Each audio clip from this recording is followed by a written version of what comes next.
7, 6, 5, 4, 3, 2, 1.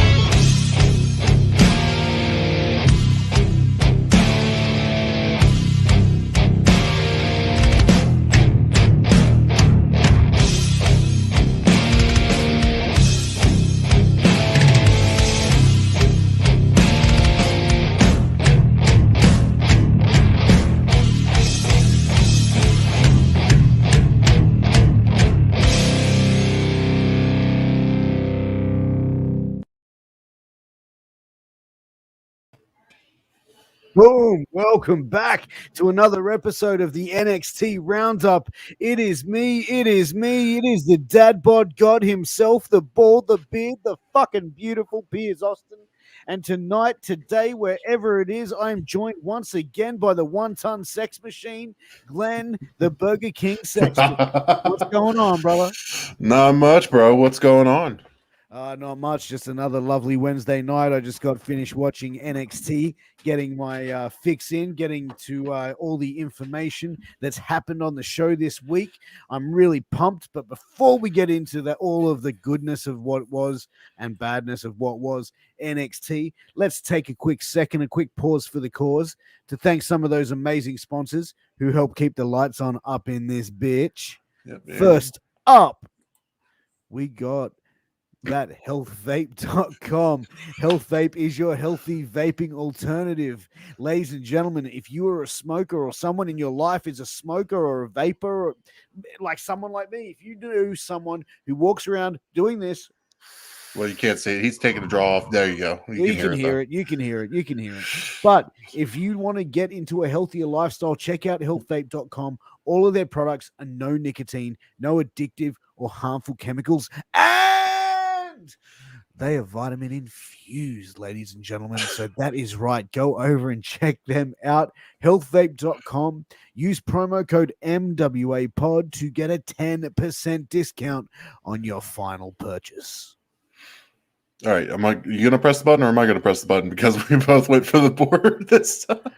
Go for it, Glenn. All right. Cover it off. Well, we got sleeves.com where they have dirty boxers, armbands, headbands, anything that your athlete in your life needs.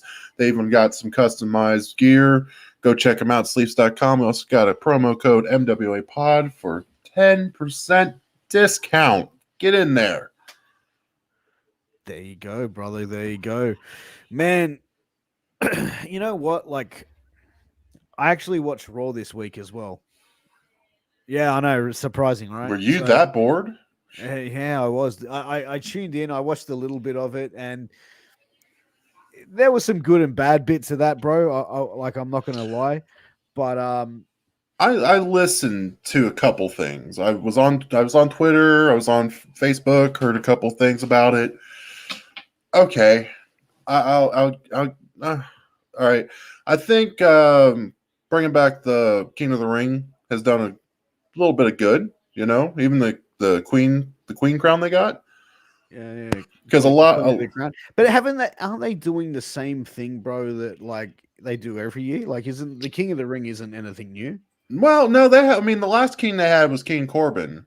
What's up, tough guys? And that was a couple years ago.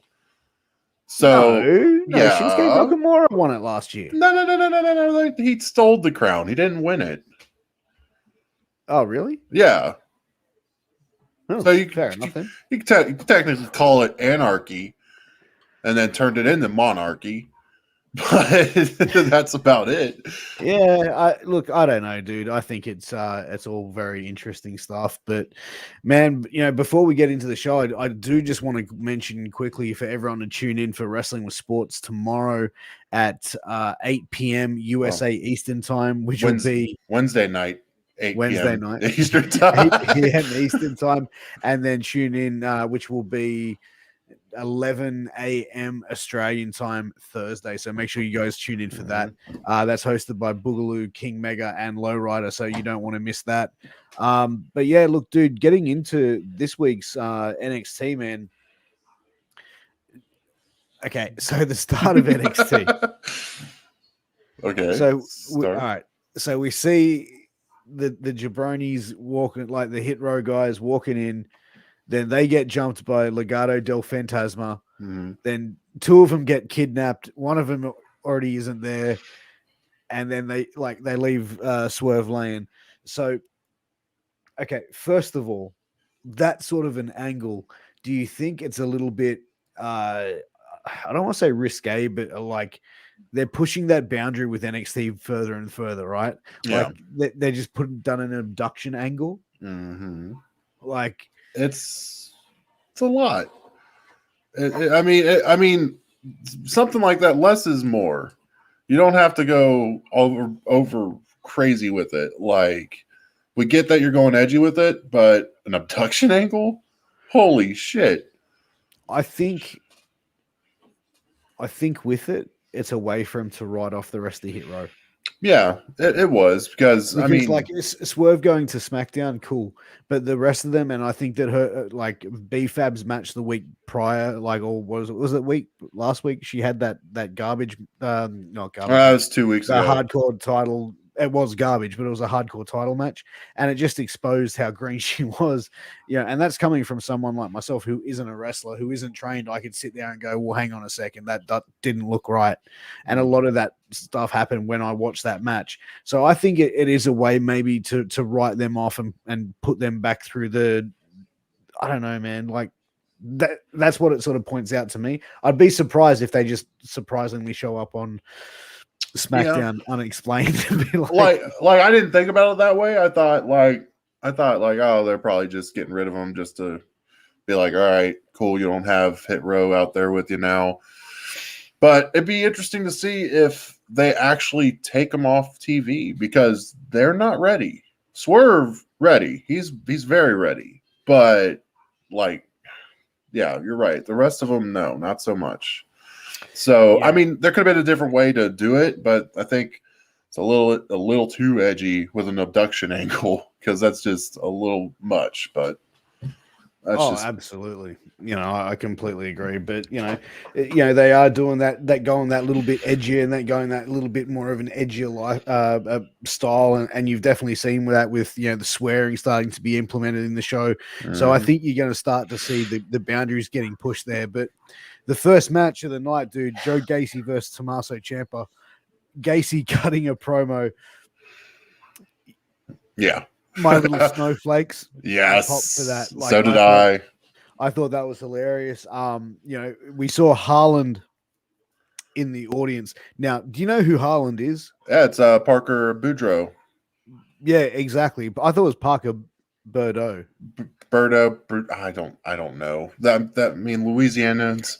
I'm sorry, I love you, love your food and everything, but good Lord, you don't know how to freaking do names that well. Well, what, dude, he this guy is labeled like the next Brock Lesnar. Yeah. Well, I mean, when he had hair, he looked like Brock Lesnar, just tatted up. Dude, now he just looks like a white supremacist. I know. Like this dude looks big, jacked, scary, like has an amazing look. And covered in tattoos, looks like a mean motherfucker. You saw him there. I like where they're going with that, but I do fear that they're going to go like a bright Bray Wyatt thing with Gacy, which I hope they don't, because I think that Gacy can deliver. I think from what he's done so far, he's delivered on a character which straight away didn't really resonate with me personally. Like, right. I just sat there and went, what the fuck? Right. You were just like, weird. You weren't bought in all the way I was, but you were just like, I don't get it. And then you're like, oh, well, hold on now. Like, but now it makes dude, sense. I love Gacy. I think Gacy's great. That. I was talking about I was talking about the gimmick itself. Like, at first you're like, nah. And I was like, dude, hold on, wait a minute. It might turn into something good. I think it definitely is. And it's one of those, like, I think I look at it more like 2021's version of Right to Censor. Oh, yeah.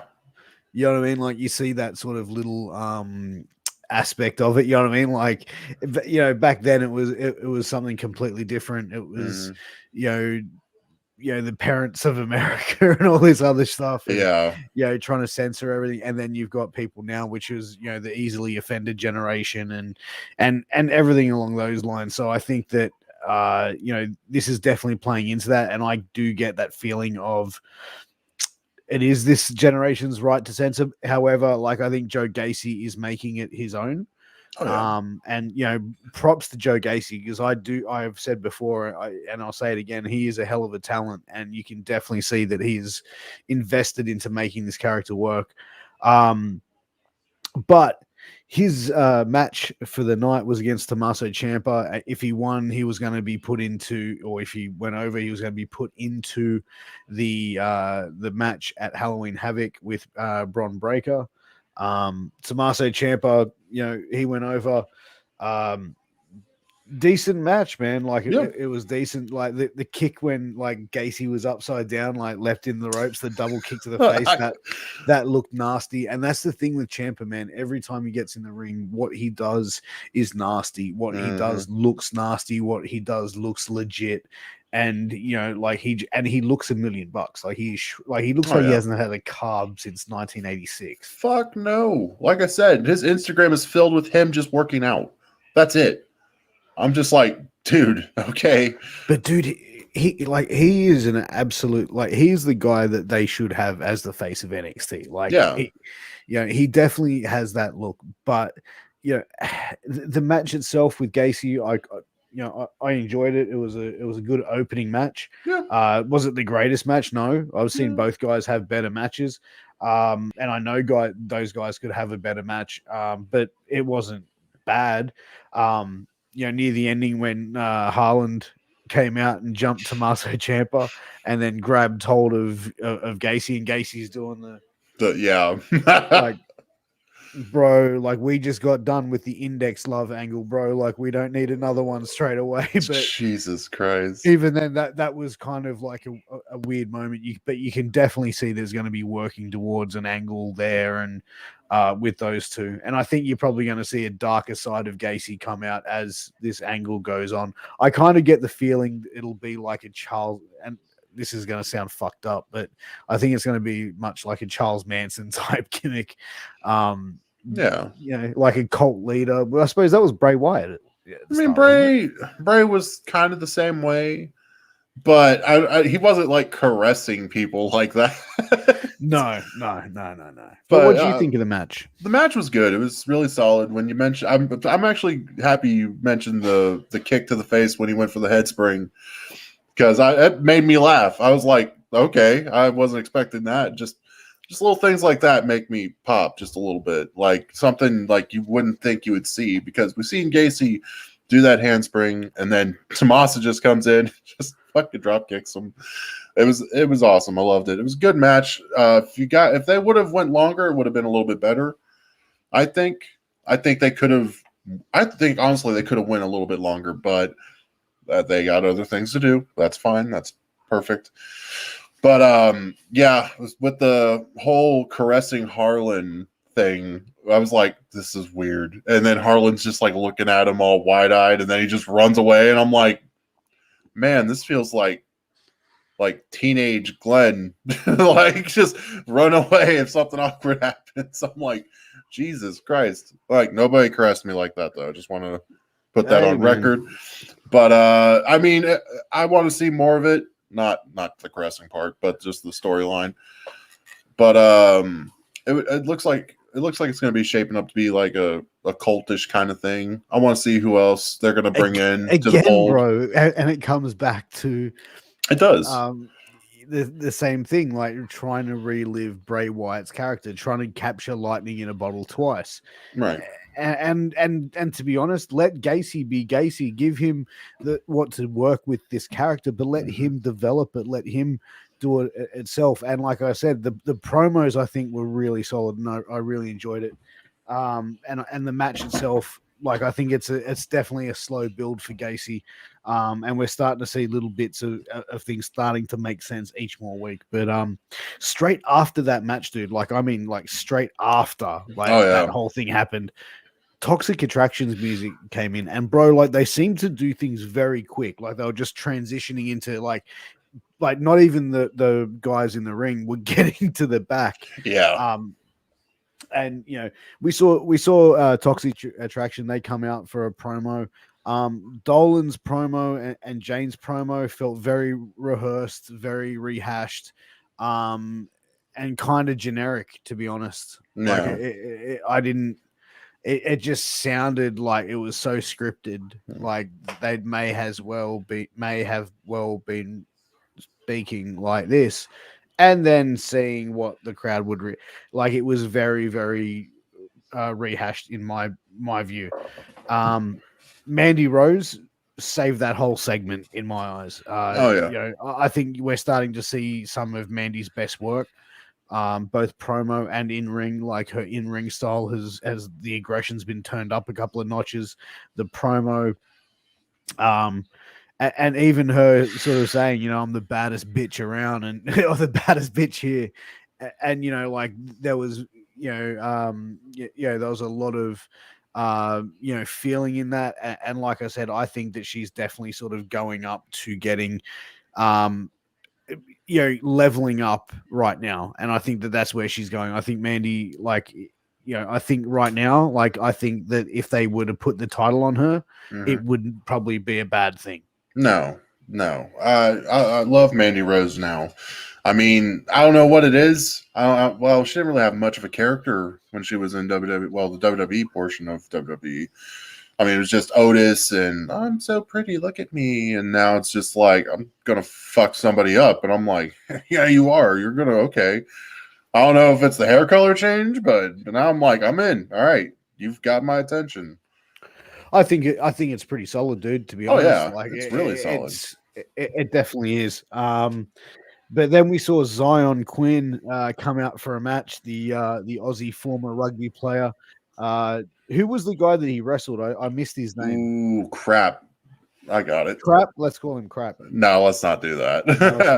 Malik Blade? Malik Blade. He faced Tony last week. That's right. Yeah. Okay. Zion Quinn, man, he has a great look, bro. The match itself was okay. Like, it wasn't anything to write home about. I thought there was parts of it to me that looked a little bit just sloppy and messy. Yeah. But overall, man, like, this is, you know, it was a somewhat decent match. I think that, you know, that Malik guy, you know, made him look like $1 million, you know, sold his ass off for him. And, you know, to me, you know, job well done, you know, making this guy look like a killer. Oh, yeah. I mean, sorry to interrupt, but my only thing is, bro, like, is he a killer or is he a lady killer? Like, you know what I mean? Like, is he gonna be like this, the assassin, or the sexy assassin? Like, what's the go, bro? I don't know. I mean, hell, even when he was coming out, he kind of nodded to Fatal Attraction or Toxic Attraction. My bad. Everybody's like, motherfucker, whatever. Anyways, but he nodded to him and everything. I'm like, oh, what a gentleman. But I mean, I like the look of him. He looks really good. I mean, it was a sloppy match. Poor Blade. I mean, he's just getting jobbed out left and right. But at the same time, he made Tony look good, and he made Zion look good. The only thing I got is the finish was the elbow. I'm like, could have done something a little different. I feel it felt a little too much Lex Luger and Tito Santana. Like, like, they're sort of like the I actually had here that was a weird finish. It doesn't fit him. I think they'll develop it as it goes along, though, bro. Like, they have to, you know what I mean? Like, someone like that, like, he looks, like I said, just fucking like a beast, bro. I think they're definitely gonna, you know, develop him as they go. He'll be in NXT for a while. Mandy has been turning heads since she came to NXT, and her V-trigger knee strike has everyone taken notice. I agree. She has a good knee strike. Absolutely. After that, we saw a promo interview with Tommaso Champa with the Grizzled Young Vets, interrupted by Bron Breakker. I don't know. I don't know. Like, I think we're going to see, like, Bron Breakker has to turn heel at Great American Bash. You mean Halloween Havoc? Halloween Havoc, what did I say? Great American Bash. Fucking hell. Sorry, I used the wrong former WCW name. My bad. Yeah, look, I think, I'd like to see Bron Breakker turn heel and take the belt off Champa. He would be such a good heel. I just don't think they'll do it just yet. I don't think that they're going to take the belt off Champa. I mean, yeah. Like, I kind of want to see it. I want to see Breakker get it, and I want to see him run with it for a little bit and see what happens. I'd like to see it back and forth between the two. Like, have him maybe drop the title to Breakker and then maybe, like, drop it back to Tommaso Ciampa at, like, the following takeover. I don't know. Like,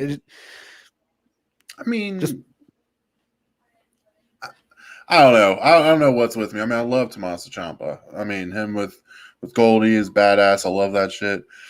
But man, Braun, since he came on, it's like, dude, I want to see this guy do something like really bad. I don't know why. But bro, let me ask you this, right? Like, after all that sort of shit happened, we see, Isaiah Swerve Scott being interviewed backstage, and I'm just like, did we just forget, bro, that your team just got, like, kidnapped? Mm-hmm. Like, you know what I mean? Like, and then showing his aggression. I'm going to take this title to SmackDown. Like, that just sounded like a heel thing to say, and you're trying to get this guy over like a baby face. It's just, It was like, what the hell?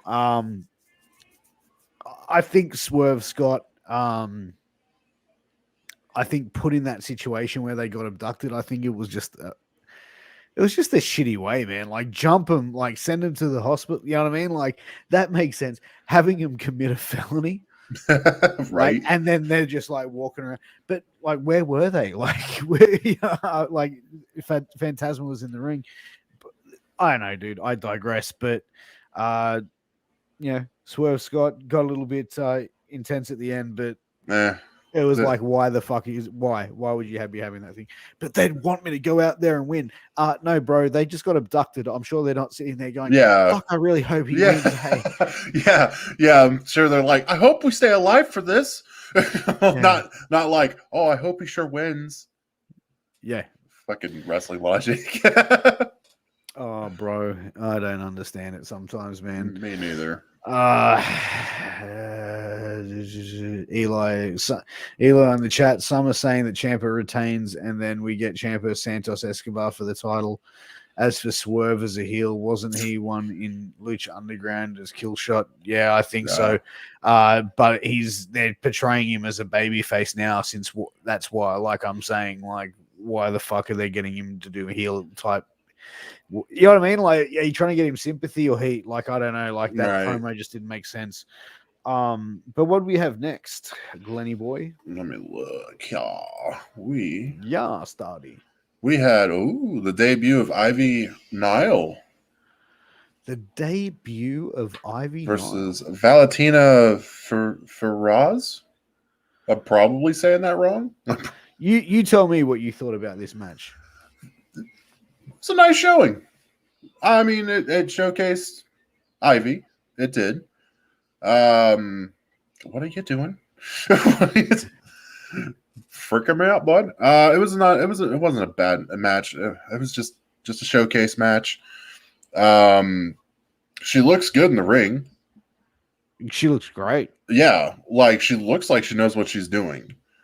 And I'm just like, all right. I mean, the finish was different, like just a kind of like torture rack kind of, and then trying to link the fingers together. When I'm like, girl, you don't snap her.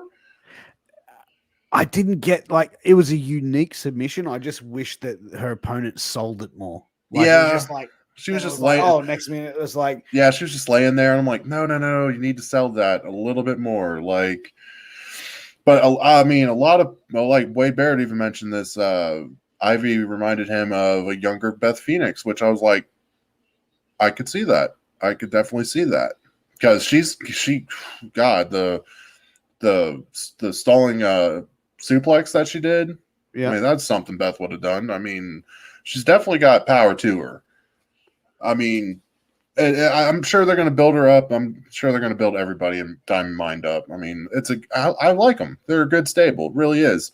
Get fucking Roddy off the mic. It's like, stop it. But I think it's a decent little stable. I think Ivy Nile look great. Oh yeah, Physically imposing.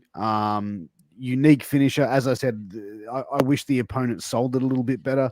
It just looked like she was there and just laying on top of her for a while. she was there. She was in it for a while before tapping. I was like, yeah, no.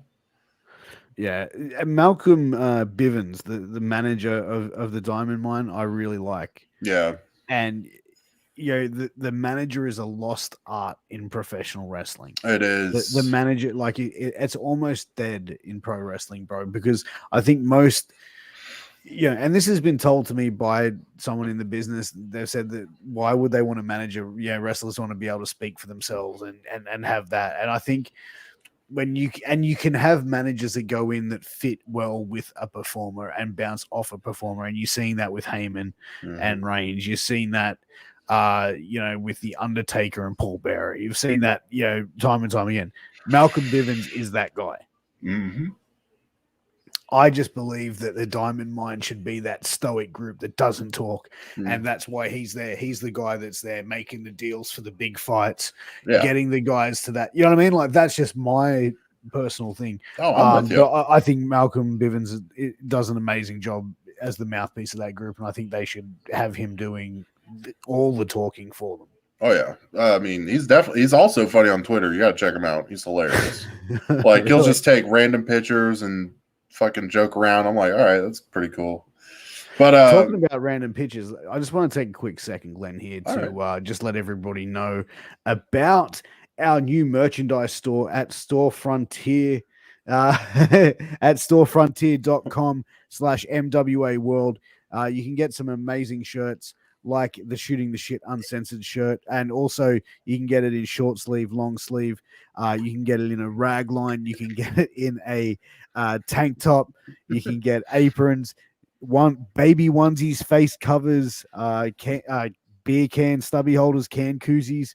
We got the Knights of the Gimmick Table, the Killing the Business, the Get Funked, That's a Shoot Kid, the MWA Podcast Network shirt, the Fuck You Brad, and the hashtag Heel shirt.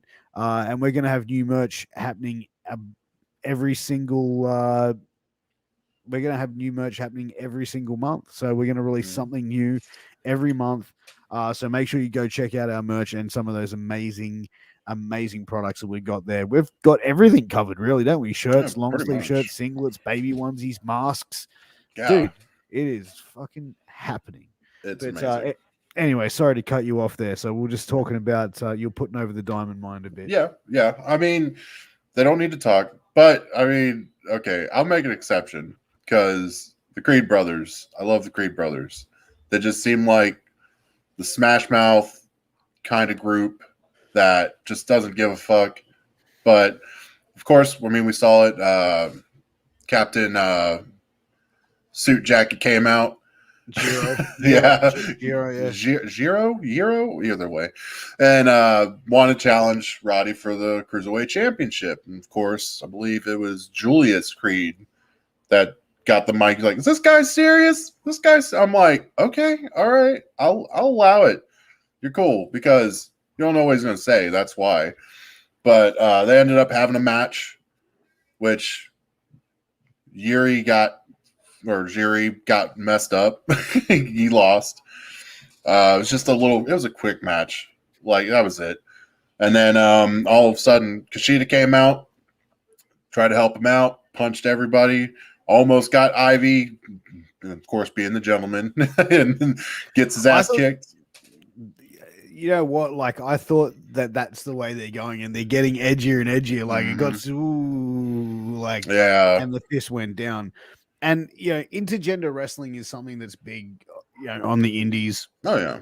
And I think WWE at this stage would probably not want to go into do it. And I think that they're probably teasing the idea. And I think someone like Ivy Nile, who looks phenomenal and looks like she could kick the ass of most men, I think she'd kick the shit out of me.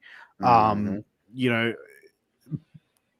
teasing that sort of thing with it. But Jiro, dude, I just don't get the gimmick, bro. I don't get the jacket punches. It's okay. Like, even for a comedy act, bro, I'm just like, all right, like, he's a decent enough worker, don't get me wrong. Yeah. But like I said, I just don't get the gimmick. And it's cool, man, because I'm sure there's a million other people that do. So good for him. I mean, apparently people were loving it in the arena, the little place they got. I was like, that's way too loud of a pop, guys.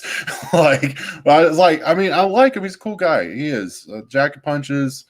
It's comical, but it's like, is that supposed to hurt even more? What is that? Like, it just doesn't make any sense.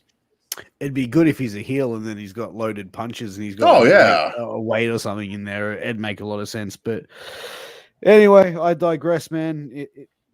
Kushida coming out, again, Kushida's the guy that sort of, they put the cruiserweight title on him, took it off him, and it's like, like, I don't know. I think do they have too many people there that they don't know what to do with them? Like, is that even a possibility to be thinking of? It's a possibility. I mean, I love Kushida to death. I really do.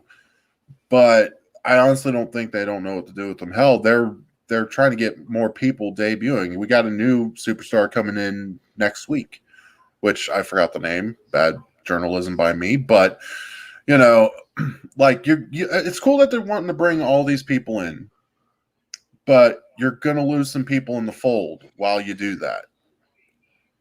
Well, I just think that, like, in a 90-minute show, how much can you put into NXT? And, will they do another NXT show? Like, you know what I mean? Like, how would that even work? But, like, who knows, man? But, we did see a promo for Raquel Gonzalez. Solid enough promo, man. What's the spin the wheel gimmick she was talking about? All right, you remember? Do you remember when they did Raw Vegas a couple years back with Yes, Bischoff? That's basically what it is. It's just spookier looking. That's what it is. It's supposed to look more menacing. It was like a WCW thing. Then they were like, oh, well, it's what initiated the coal miner glove on a pole match between Jake the Snake Roberts and Sting in '92. Oh my God, I'm a fucking nerd. But but that's how that match happened. I guess it was like that show. I think it was centered around that whole pay-per-view. I'm not sure though. I could be wrong. Oh wow. There you go, man. You fucking know it all, you wrestling encyclopedia. Yeah. It's just watching it all the time. That's basically it. Yeah, bro. Yeah, I thought her promo was decent. We went into lashing out with Lash Legend. As I said to you before the show started, I enjoy it. It's funny. It's enjoyable. It's something different. Mm-hmm. How will this transition if she goes to being an in-ring character, though? I don't know. I really don't see it transitioning into an in-ring character. Like I said before, like more of a mouthpiece than a wrestler, I'd say. Fair enough. Because I just don't see it. Like, I mean, cool, you could talk, but how about what can you do in the ring?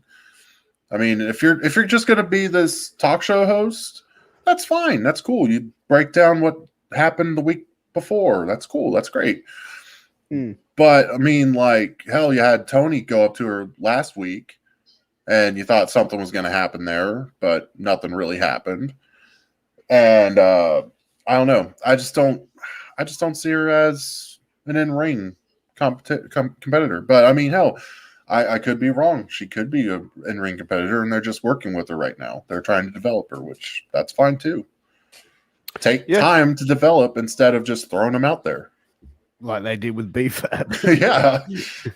Yeah. We saw that next was we saw Emo Kyle and Von Wagner versus Pete Dunne and Ridge Holland in a tag team match, player. Fucking emo Kyle. I love it. Wagner kind of seems a little bit generic. He is. Yeah. I think he's one that they're trying to develop too. They just put him out. Like, give it a bit more of a character. Like, give him, because he's kind of just like a guy in tights. Yeah. He looks angry, and that's about it. Yeah, I mean, I thought Ridge Holland, man, I really actually like this match with him. He seems to really be, showing a real massive step up. Mm-hmm. From what I've seen in this match specifically, like I really enjoyed it. I thought he handled himself really well. Oh, yeah. Wagner's finish is pretty cool. All in all, man, it was a solid match, good match. Can't really complain. No, not going to complain. You're right. Wagner, very generic. I don't know. I don't know. I don't get it. But Emo Kyle looked good. He always does. You're right. Holland was really good. I mean, he sold really good. And you saw a little bit of technicalities with the finishers trading off. You saw some counters and everything, which I was like, all right, guys, big guys can do some shit. Oh, completely agree, man. And after that, we saw one of your favorite characters. I forgot which one this is. Andre Chase at the end. Okay. Now, I actually do like his vignettes. I don't like him in the ring, but I love his vignettes. They're funny. I love this vignette. That's so good. Like, how many fucks did he drop in that? There was a handful. He's like, go down there to the class with Steve. Oh, you can tell him to go fuck himself while you're I was like, tell me Steve's back in the class, and then they were like, Brandon. I'm like, oh. I was too. I was like, you mean tell me Steve is back? Fuck yeah. It's an enjoyable gimmick. It is. It's fun. It's like entertaining, and those vignettes are funny. They are. I mean, if you take like someone who's never watched wrestling or NXT and show them that clip, you would think that, oh, this guy isn't going to cuss. This guy's just going to probably say some Ivy League school speech and all that. Then all of a sudden the guy asks a question, and then all of a sudden Chase just flies off the handle like, listen here, motherfucker. I'm like, it's great shit. God, it's amazing. But oh, fucking oath, dude. We saw Tony D'Angelo promo. Hey, Tony. You know what, dude? I've been rewatching the fucking Sopranos, so like I'm really enjoying this. I need to watch them. I need to watch The Sopranos. Have you never watched The Sopranos? I've never watched The Sopranos. Get the fuck out of here! I know I'm a terrible person. Like, dude, I can't even be friends with you anymore. Wow, that's harsh. Yeah, dude. Like, you've never watched The Sopranos? I've heard of them. I've watched bits and pieces of the show. What? You fucking heard of them? You fucking dolt. There's probably things you haven't heard of that I know. So calm the fuck down. Yeah, I went there. I'm sorry. I've forgotten more shit than you know, Sexton. Shit. No, but I've been really enjoying the Tony D'Angelo. I enjoyed this promo. I'm enjoying the gimmick. Good promo. The producer was in the trunk, which I thought was fucking hilarious. I thought it was great. And he's like, but clearly he was upset for not being on Lash Legends show. I wonder what they're going to do with that gimmick. Yeah. I wonder what they're going to do with it. I mean, like how they're going to get that feud to go. I don't know, but I love Tony. It's a damn good character. And I'm definitely going to have to watch fucking Sopranos since Piers is really pissed off at me about it. Oh, I'm very pissed off and disappointed. Very. But we saw two Australians going head to head, man, as well, brother. Duke Hudson, the gambling man, versus my boy, Grayson Waller. Love Grayson Waller.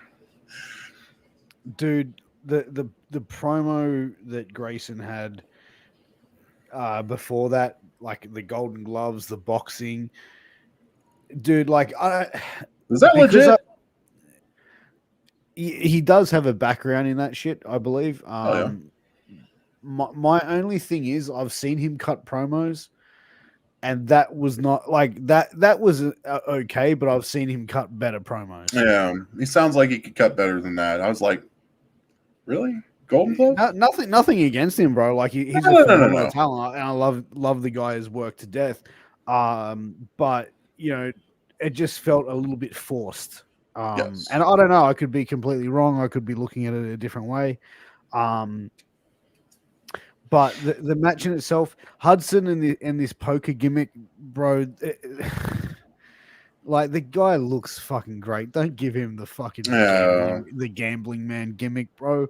It's like, so stupid. It's kind of like it reminds me of the Cesaro gimmick where he did like the James Bond thing and came out in a suit and tore away shit. I fucking hated that for Cesaro as well because I know how good they are to give him something as ridiculous as that. But all in all, I thought the match was decent. You know, it was a fair, decent enough match. Again, I'm super proud to see Australians being represented on, you know, WWE television in NXT, and that was a great showing to see two Australians to be able to showcase their talents like that. Yeah. Which for someone from Australia, you know, when I was growing up, seems so far out of reach. Right. So it's amazing to see that, and these guys will inspire the next generation of Australian wrestlers coming through, seeing this, and you know, that's a sort of thing where it's like these guys now can give the next generation of aspiring wrestlers, you know, that goal because it's obtainable. You know. Right. I mean, I didn't have a problem with the match. It was a good match. I only have one problem with it, and that's when the stunner. I love that stunner. Oh, when he flips in. Yeah, he should have that as a finish.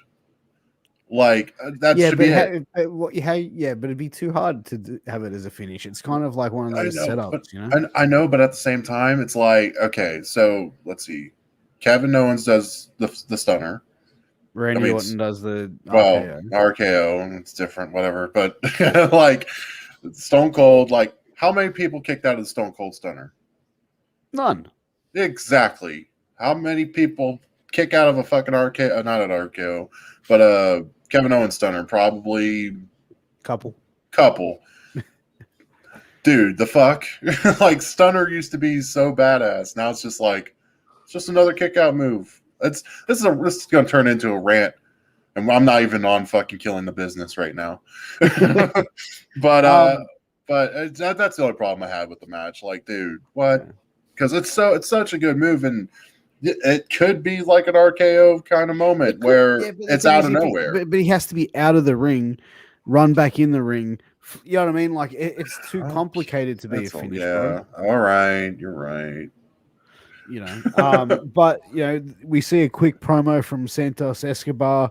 Dude, I think, you know, I've put over this gimmick so many times, man. I enjoy it. I think it's. I love I think that this guy deserves a lot more than he gets, to be honest. And we're going to be talking about that later. Yep, 100%. Then we saw another again two Aussie gals, Indian Persia. Versus Mari Miller and Saraya. Piers was having himself a day when he saw the Australians come on to NXT. He was like, fuck yeah. Mari Miller's kicks looked awful. I'm going to be honest. I saw some of her kicks that she did. I think it was to Persia. They just looked sloppy and didn't even look like they even connected properly. The team of Indian and Persia looks great. They sort of look really well together. You know, real life best friends. Great finish from Persia. You know, overall, I thought the match was decent. The only takeaway that I had from it would be that Amari Miller's kicks. That was the one thing that really stood out to me as someone. Ugh. Yeah, I was kind of cutting in and out of it. Like, I mean, Persia and Indy looked great together. They really did.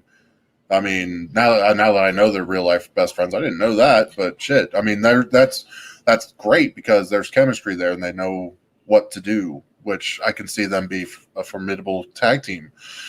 Saray and Miller, I think that was just thrown together like, we don't have anybody else. Here we go. There you go. We're gonna have this happen now. But it was a decent match. It was good. Then we had Toxic Attraction come out. And then also Starks and Io Shirai come out. Bro, like Starks and Shirai,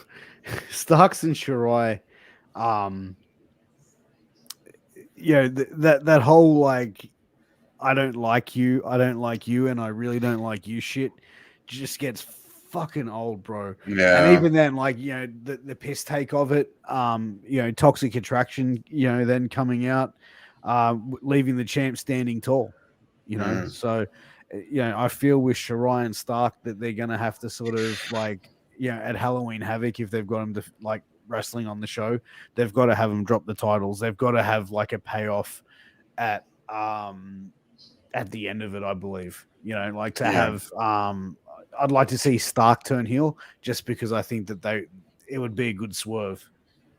Yeah. It's something you wouldn't see. I mean, the good guy turning heel, like, or not even heel, but just beat the crap out of her because I don't like you. I don't like you. I don't fuck. That would just get annoying on me all fucking day long. 100%. I think that, and plus, I think it would be a good story to tell. Oh yeah. As I said at the end of it, the champs were left standing in the ring. Then we saw a Grayson Waller and Cameron Grimes vignette. And dude, Waller goes back. He's got a beautiful woman waiting for him, and Cameron's like asking him for advice on how to pick up chicks, and it's like, bro, like Waller just lost the match, and he's sitting there playing like matchmaker. It's all about the clicks and swipes and dude, make the matches mean something.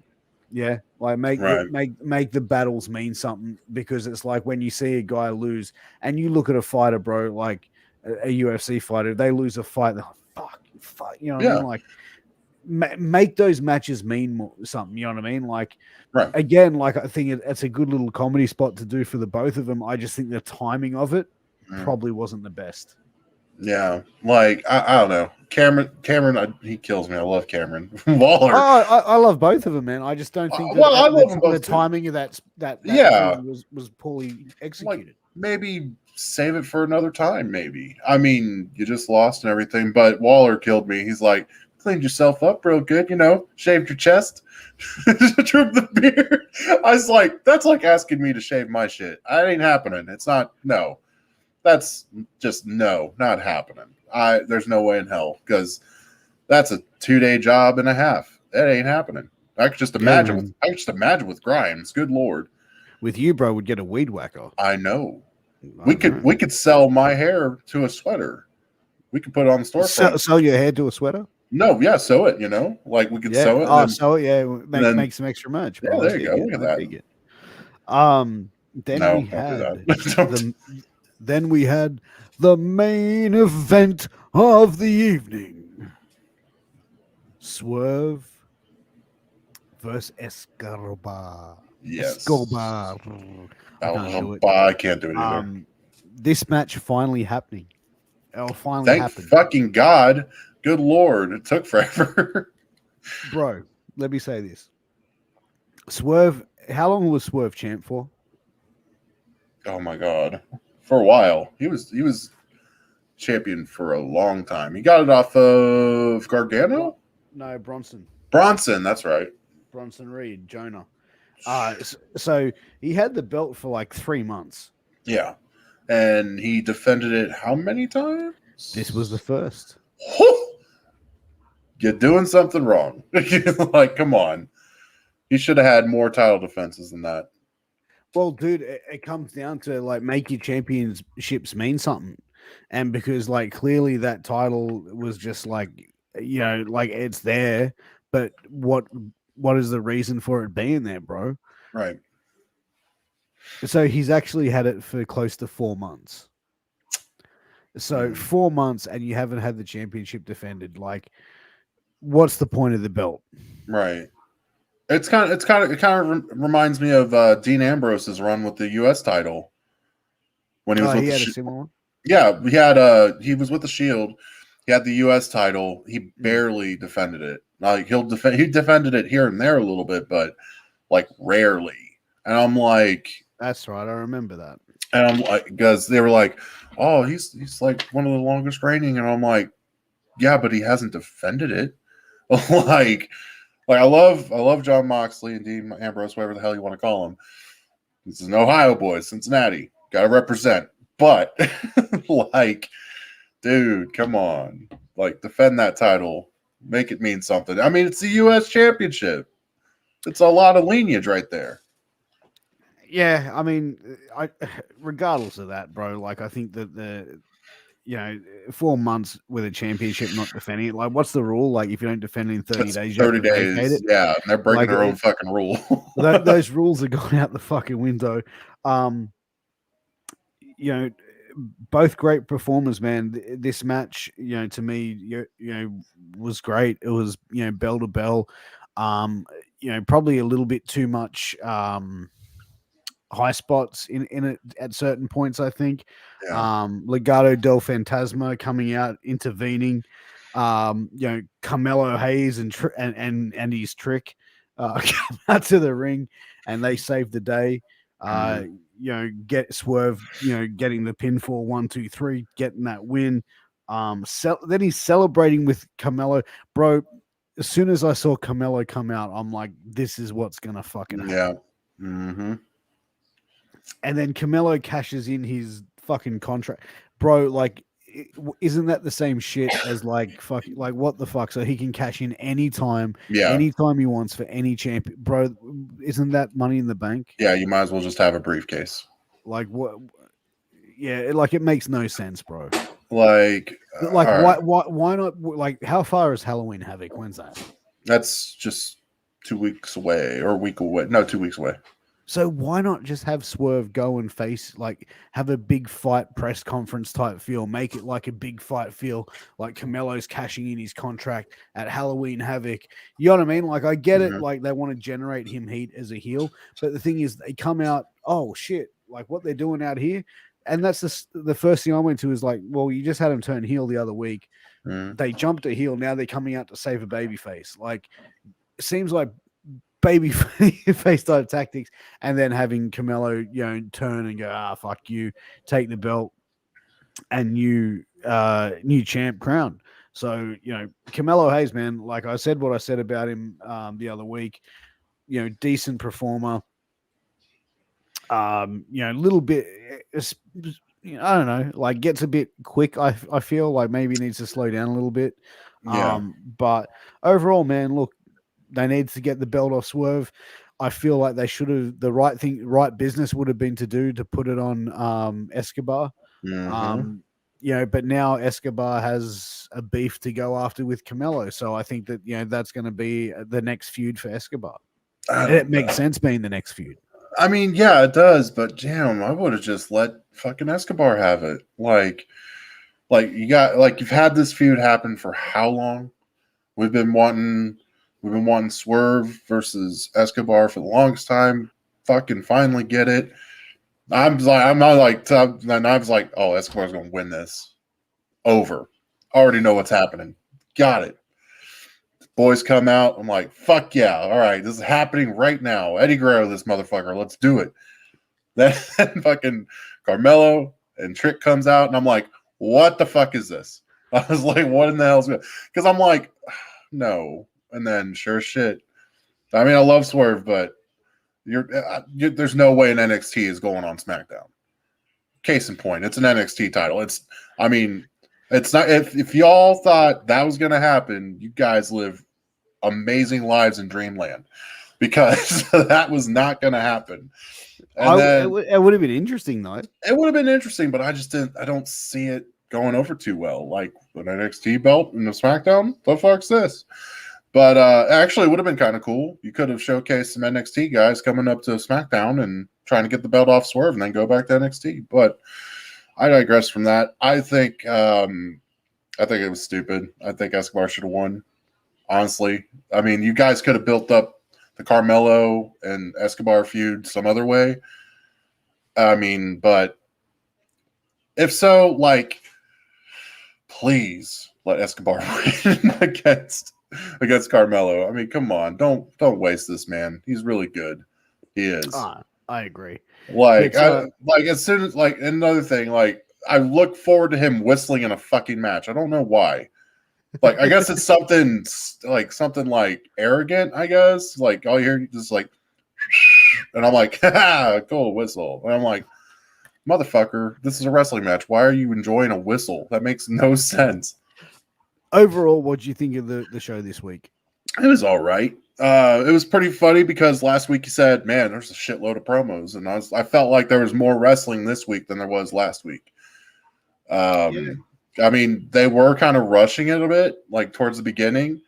Like they had the match with Joe Gacy, Champa, Toxic Attraction. Then Zion comes out. I'm like, okay, we're just gonna go rolling. I'm like, cool.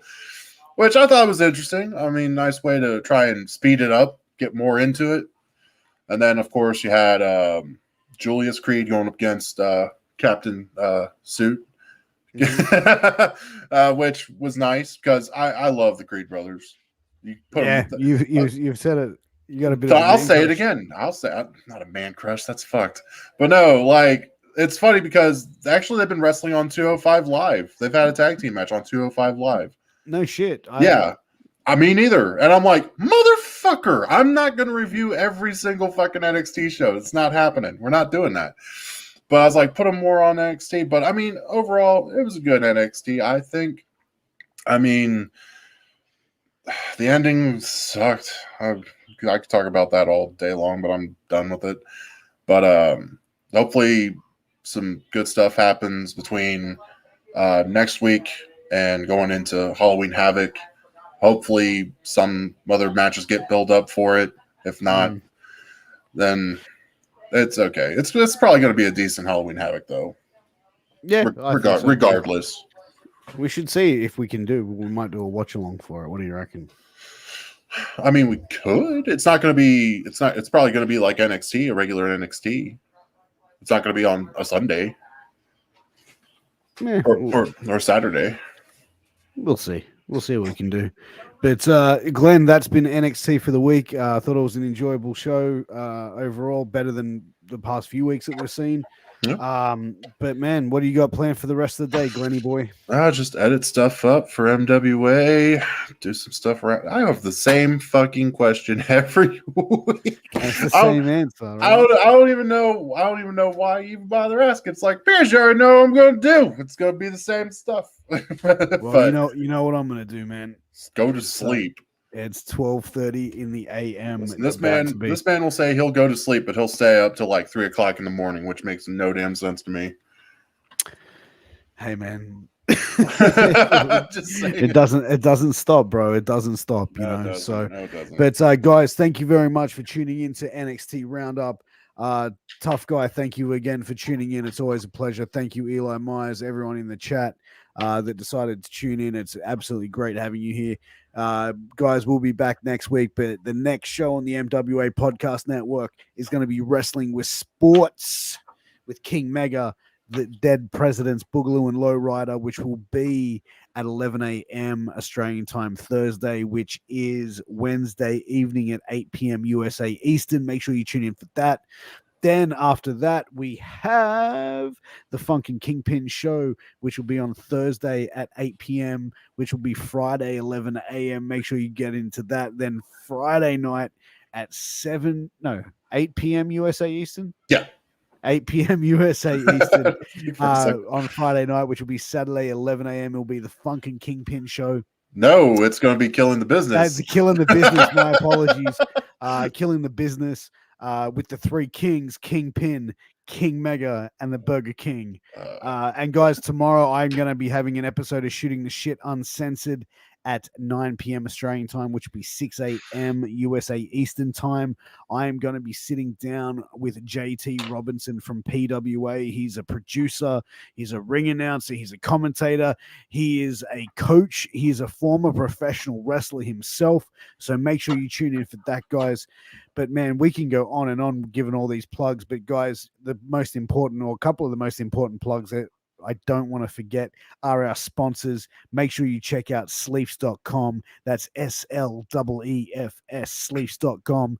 They have armbands, they've got knee bands, they've got headgear, they've got mouth guards, they've got boots, they've got dirty fucking boxes, guys. So make sure you go and check them out.